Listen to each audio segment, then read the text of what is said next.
Magandang araw po muli at muli po welcome dito sa Huntahan ng Bayan TV. Pag-usapan naman po natin itong tungkol dito sa Maharlika Investment Fund. Kung atin pong matatandaan, ito po ay na-aproban noong nagdaang taon pa, July 18, 2023. At hanggang sa ngayon po ay nasa isang taon na ito. Pakinggan muna po natin itong balita at itong sinasabi ni DBM Secretary Ralph Recto. Admittedly, it is taking time to identify investments that the Maharlika can make. It's like a startup. So, hayan po ang naging pahayag ni Ralph Recto na hanggang sa kasalukuyan ay wala pa silang nakukuha o nakikitang pwedeng paglaanan o punduhan ng investment fund. So, sa madalit sabi po, stock up yung kapital at hindi po natin alam kung yung mga taong involved dyan ay sumusweldo habang wala silang nakukuhang proyekto. Ang Maharlika Investment Fund po ay nasa pamumuno ng kanilang CEO na si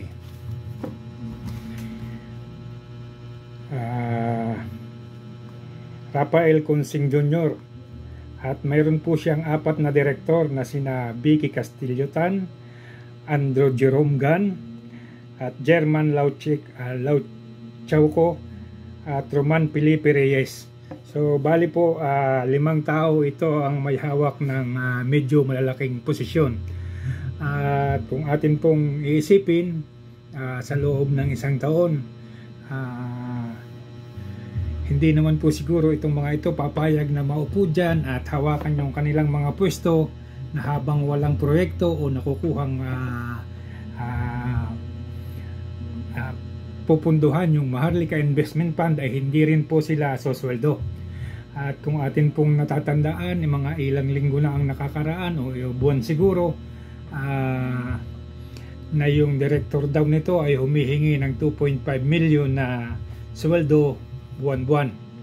So sabihin po nating 500,000 na lang sa loob ng isang taon. So nangangahulugan po yung CEO nito ay meron ng 6 na milyong kinita, at kung yun naman pong mga direktor ay 250,000 lang sa isang buwan, medyo malaki-laki na rin po. Kasi po nahalos na sa 3 milyon din ang bawat isa sa kanila. So kung 4 sa kanila, 4 sila, 12 milyon plus 6 milyon doon sa CEO, medyo halos umabot na ng 20 mil ang nagagastos nila nang wala silang pinagkakakitaan. At ang isa pa pong masakit dyan, mabuti kung yan lang yung pinagkakagastusan ng Maharlika Investment Fund. Kung wala silang opisinang binabayaran, kuryente, ilaw, tubig, at mga empleyado na involved sa kanilang operasyon. So medyo nakakapag-isip lang at bakit ganito ang nangyayari sa pondo na ito. Samantalang ang layunin sana nito ay matulungan ang Pilipinas makapagbigay ng kabuhayan sa mga Pilipino. So medyo nakakapagduda lang po kasi sa mga panahong nagdaan, sa dami ng issue ng corruption sa Pilipinas, pagbungad pa lang po yung nangunguna na yung PCSO na kung saan nagpakabayani si Rapi Tulfo na parang bularing naglaho. Yung gastos doon sa People Initiative na pinangunahan ni Migs Nograles na nauwi rin sa parang bula at hindi mapaliwanag kung saan pinagkukuha yung mga pondo. Nandyan na po yung sunod-sunod nilang pag-atake sa KOGC, kay Kibuloy, sa SMNI at sa iba pang mga tao na umaayaw sa sistema ng gobyerno, hanggang sa lumabas yung issue ng pulburon ni Bongbong Marcos. Ngayon balikan po natin itong investment fund. Kung ganito po ng ganito ang mangyayari at lalakad lang ng lalakad ang panahon, ibig sabihin po nito na uubos lang yung pondo nito doon sa pagpapasweldo sa mga director, CEO at doon sa mga empleyado. At hindi po natin alam kung sila ay may opisinang sarili o may binabayaran silang iba pang bagay. Pero ang nakakapagtaka lang po, yung Kongreso, yung Senado, tahimik na tahimik tungkol dito at wala yatang nagtatanong kung ano na ang kinalagyan nito at kung saan na napupunta yung mga pondo at paano na yung mga expenses na ginagawa nila habang sinasabi naghahanap pa ng proyektong pupunduhan. At wala rin po yatang nagtatanong sa mga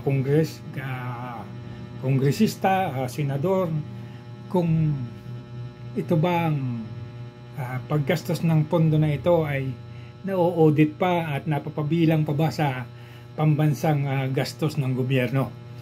So medyo nakakapagtaka lang po at pagka mga ganitong bagay na may kaugnayan sa pera at may kaugnayan sa tao sa gobyerno, medyo tahimik po yung Kongreso natin at parang wala lang sa kanila na may mga ganitong issue. Sundan po natin ito kasi sa susunod na mga araw medyo mas lalo tayong magugulantang kasi sa ngayon ang sinasabi ng gobyerno ay halos kapusin na sila sa pondo dahil may sinasabing yung lahat ng budget natin ng 2024 ay nailabas na at kasama na nga dyan yung napunta sa flood control na nauwi sa parang bulang nawala at dito ngang magkaroon ng mga inquiries ay umaamin yung mga opisyal na wala naman talagang sinusunod na plano at wala naman talagang flood control na ginawa kung hindi napunduhan lang. So maging mapagmatsyag po tayo kasi talagang medyo hindi na maganda ang nangyayari sa paligid natin. At tingin ko dito sa Maharlika Investment Fund, kaya nila medyo ginagawa ng ingay na ngayon. Mukhang dito naman gagaling yung ibang pondo ng mga proyekto ng gobyerno. Delikado ito kasi napakadali pong ibulsa at lustayin ito ng walang kapararakan. Simpleng sasabihin lang ng House Speaker na magbibigay sila ng ayuda sa mga ganitong lugar na nangangailangan o kaya mayroon silang ganitong proyekto sa mga nangangailangan at yan po sigurado na yan na malulustay ang pondo niyan at mawawala na lang na parang bula kasi wala naman pong nangangahas na magpa-audit at magtanong sa mga kongresista natin at sa mga senador. So ito po ang medyo nakakagulat sa ngayon, itong mga ganitong pera ng Pilipinas, pera ni Juan na medyo nasa bingit ng alanganin. Ang tingin ko nga po rito kaya medyo gumagawa ng ingay ngayon itong DBM, pilit nilang hahanapan ito ng pondo ng pupunduhan o pagkakagastusan kahit sa alam nilang walang pupuntahan. So ito po ngayon ang isang malaking dapat nating bantayan kasi po lumalabas na tayo raw ay nangungutang ng $500 million sa US na sa katunayan yan naman pong sinasabi nilang yan ay pinagmamalaki ay hindi pa napag-uusapan sa Kongreso ng Amerika at ni isang yes sa kanilang mga congressman at senador ay wala pang nagbibigay ng go signal. So malabo po yan at malamang sa malamang itong Maharlika Investment Fund ay talagang mapunta sa investment fund at magpipiesta na naman po sigurado yung mga bawaya.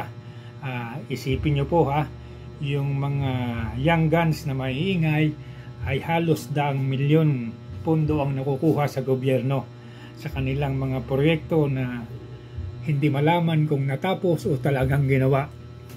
At mainit na init po sila ngayon sa pag-audit sa pondo ng confidential fund ni Sara Duterte kasi po ang intention nila talaga ngayon ay mapagtakpan yung mga problema sa gobyerno at yung kanilang mga kalukuhan. Kayo po mga kababayan, ano po ang masasabi ninyo rito sa Maharlika Investment Fund? Sa tingin nyo po ba talaga ito ay may magiging mabuting direksyon o mapupunta sa kung saan-saan lang? So hanggang dito na lamang pong muli mga kababayan at sana po maging magpagmatsyag tayo at tingnan natin kung ano ba talaga ang direksyon ng gobyernong ito. So hanggang dito na lamang po muli at magandang araw. Paki-like and subscribe na lamang po muli. Maraming salamat po.